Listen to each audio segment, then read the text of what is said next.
Olá pessoal, sejam todos bem-vindos. Esse é o canal do Grupo CIF Brasil, o canal da tropa da CIF. Gente, eu vou falar com vocês hoje rapidamente sobre algo que eu achei muito interessante, um termo que eu já tinha ouvido falar antes e eu acho que é uma solução para um problema que nós temos enfrentado, que é a falha na tradução dos documentos da Organização Mundial da Saúde pelo governo brasileiro.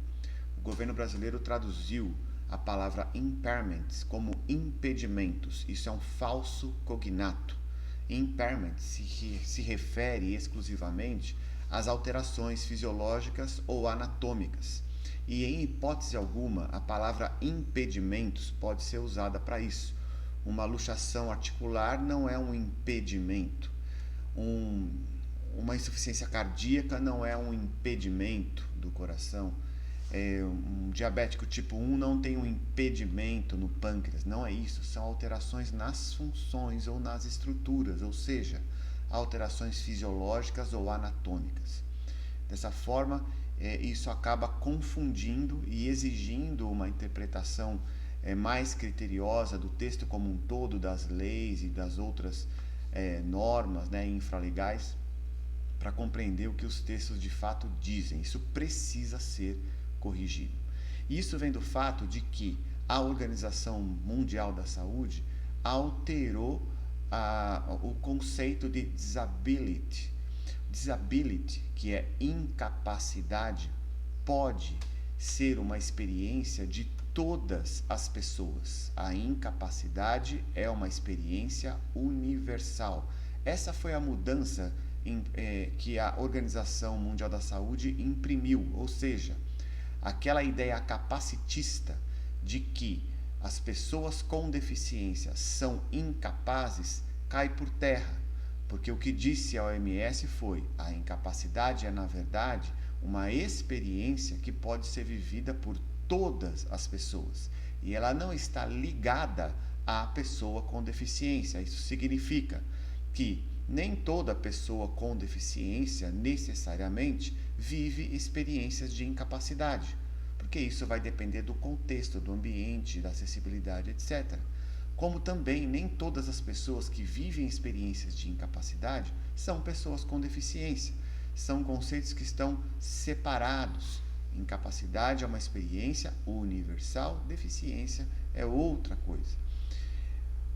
Mesmo assim, a palavra disability, que poderia ser tido as duas traduções, deficiência ou incapacidade, o governo brasileiro, num equívoco, usou o termo deficiência para traduzir disability, o que já é diferente do documento principal dessa mudança, que é a Classificação Internacional de Funcionalidade.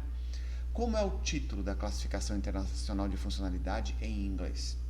International Classification of Functioning, Disability and Health. Veja que o disability aparece no título e aparece várias vezes no livro. Como é o título em português?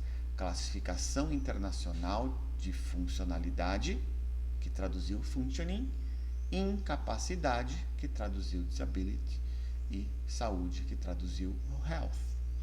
Todos os países que falam português usam, obviamente, incapacidade para traduzir disability, porque é esse conceito amplo que está na Classificação Internacional de Funcionalidade e está no novo conceito da Organização Mundial da Saúde. Se nós traçarmos um paralelo com outras línguas, eu vou falar, por exemplo, do espanhol, o disability foi traduzido como discapacidade, o que é o correto.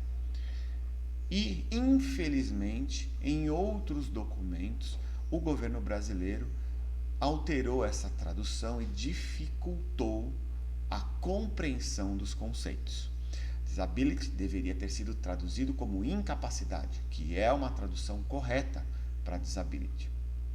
E o impairment, jamais, isso é um erro, não foi uma escolha equivocada do termo, isso é um erro. Impairment não é impedimento, ok? Bom, o que eu quero trazer para vocês aqui? A ideia do governo seria evitar termos pejorativos. E é lógico que isso vai acontecer com o termo pessoa com deficiência também, como já ocorreu como pessoa deficiente, pessoa especial, pessoa com necessidades especiais.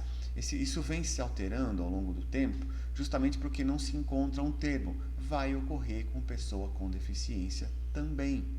Já está ocorrendo, inclusive, vocês veem na tela um livro, e nesse livro eu vou mostrar para vocês, logo aqui na página 8, ele tem um capítulo, Inserção da CIF no contexto da rede de atendimento para crianças e adolescentes com diversidade funcional. Diversidade funcional ou diversidade da funcionalidade, que seria melhor ainda, é um termo que está substituindo a crianças e adolescentes com deficiência ou pessoas com deficiência. Esse termo diversidade funcional, embora não esteja na CIF propriamente dito dessa forma, né, diversidade funcional, ele pode ser menos pejorativo e também se aproxima aos conceitos da Classificação Internacional de Funcionalidade. Essa autora, Kelly Jaqueline Oliveira Pereira Andrade, ela publicou um artigo a respeito do tema e olha só o que ela diz aqui na página 11 desse artigo.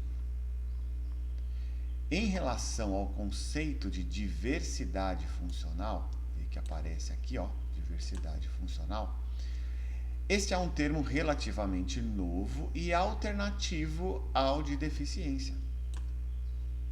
Muito inteligente esse conceito, que tem sido utilizado por iniciativa das próprias pessoas com diversidade funcional. Então, a Kelly não está inventando isso, né?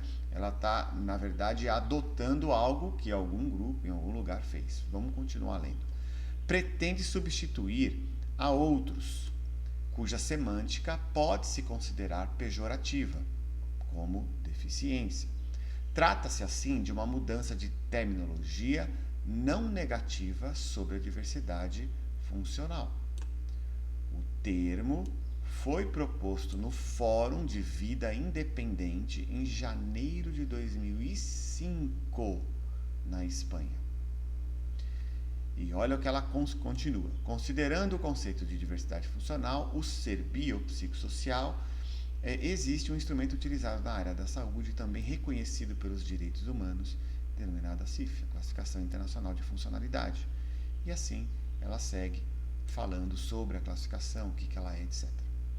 Ela cita aqui, inclusive, artigos, né, da professora Cássia Maria Puchala, que foi quem, inclusive, conduziu a tradução pelo Centro Brasileiro, o Centro Colaborador, né, brasileiro da Organização Mundial da Saúde. Esse artigo vai ajudar você a entender melhor. Então, eu quero convidar vocês a pensarem sobre esse assunto, ok? Nessa substituição. Após corrigir a tradução do Disability Impairment, o Brasil precisa fazer isso para gerar compreensão, tá? Muitas pessoas que hoje convivem com doenças crônicas, enfrentam limitações de atividades, enfrentam restrições da participação, têm condições que são consideradas invisíveis, elas têm dificuldade de terem direitos sociais, justamente porque elas não são diretamente caracterizadas como pessoas com deficiência. No entanto, elas são diferentes do ponto de vista de funcionalidade e existem alguns benefícios que elas sim precisam. E nós precisamos equilibrar isso. O uso do termo diversidade funcional pode ser, ou diversidade da funcionalidade, que para mim seria melhor, mas diversidade funcional pode sim ser aceito, de fato ele é melhor do que com deficiência. A gente tem aqui um aspecto mais neutro, né, e menos pejorativo, ok? Quero ouvir vocês na área de comentários a respeito disso. Um abraço e até o próximo vídeo.